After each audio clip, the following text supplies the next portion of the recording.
Number 2, the second change that you can make is to identify and build healthy habits based in psychology. There isn't a switch that you can flip and suddenly get rid of all of the unhealthy habits that you've established in your life. Our neurological pathways have been worn down in those areas, so it is natural to give into our unhealthy habits, and it's natural to go back to them even when we've tried so hard not to. And so people often waste a lot of their time and energy on trying to get rid of these old habits rather than on forming new ones. And what actually happens when we form these new habits is that we can strengthen new neural pathways, and we can wear those down so that our mind naturally reroutes to this new habit. The trouble with old habits is that our mind wants to make a decision.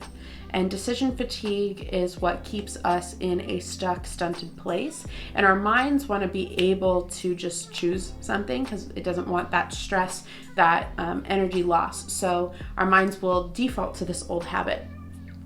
And if you want to learn how to create new, healthier habits, that can actually have a route for our minds to replace that decision-making process. Because if we get rid of an old habit, it's going to reform so quickly because our mind needs to go somewhere. So let's focus on building newer, healthier habits.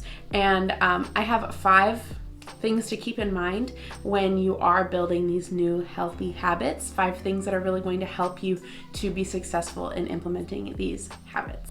So the 5 steps to building a healthy habit, number 1 is to find your why. When things get difficult, we need a good reason to keep going. So we want to define our why, and I talk about this all the time. And so if you want to know more about this, I'm going to try to link a video up above on creating a why for yourself. But yeah, number 1 is find your why. Number 2 is start small and build slowly. Don't aim to be perfect when it comes to this habit, like waking up. If you already wake up at 8 in the morning every day, which is pretty early for some people, but you want to move to eventually waking up at 5:30 every day, don't just suddenly jump from 8 a.m. to 5:30 without making any sort of progress or slow changes. You want to implement some other things smaller and then build on them, like going to bed a little earlier every night so that you have more energy, moving from 8 to 7:30 to 7 to 6:30 and building up to that point. Because if we just try to snap in without putting other things in place first that can help us reach that larger goal, we're not going to get there. Don't aim for perfection, aim for realistic and achievable. That's going to be key. Number 3, commit to consistency. Nothing will work without consistency. None of these goals that we want to put in place in our life works if we're not thinking of the long haul. So commit to being consistent, whether that's for 30 days or for 3 months or whatever it is. Make a goal so that you can be consistent for that amount of time, so that your brain has time to wear down those neurological pathways so that we can allow our brain time to adjust to what we're doing now. Number 4 is plan ahead. Find ways to make it easier for yourself by removing distractions and by setting up cues.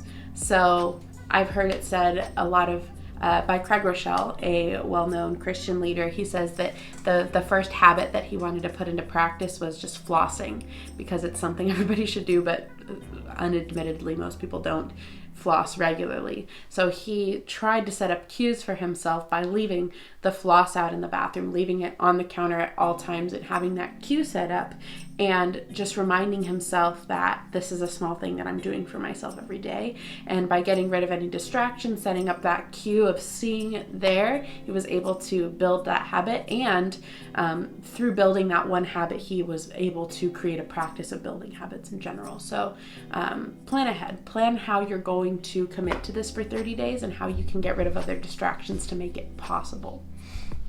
And then the 5th point for building these habits is to create balance.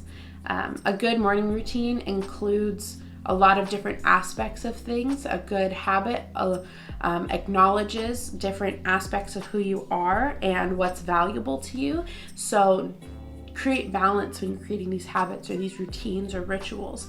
And an easy way to do that is to include behaviors from all the 4 areas of self-improvement, the common areas that we know about, which are mental, physical, emotional, and spiritual. These are 4 areas that are really great to identify whenever you're doing something to improve yourself, because we are well-rounded people. We are not one-dimensional. So keep these things in mind and think about, maybe journal about it, write it down, write it on a sticky note that you can see somewhere.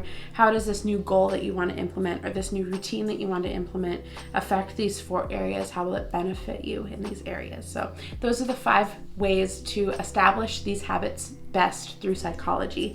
And again, building off of each other, you can pull from each of these 7 things for your morning routine, and you can pull from this second tip for all of the other areas. So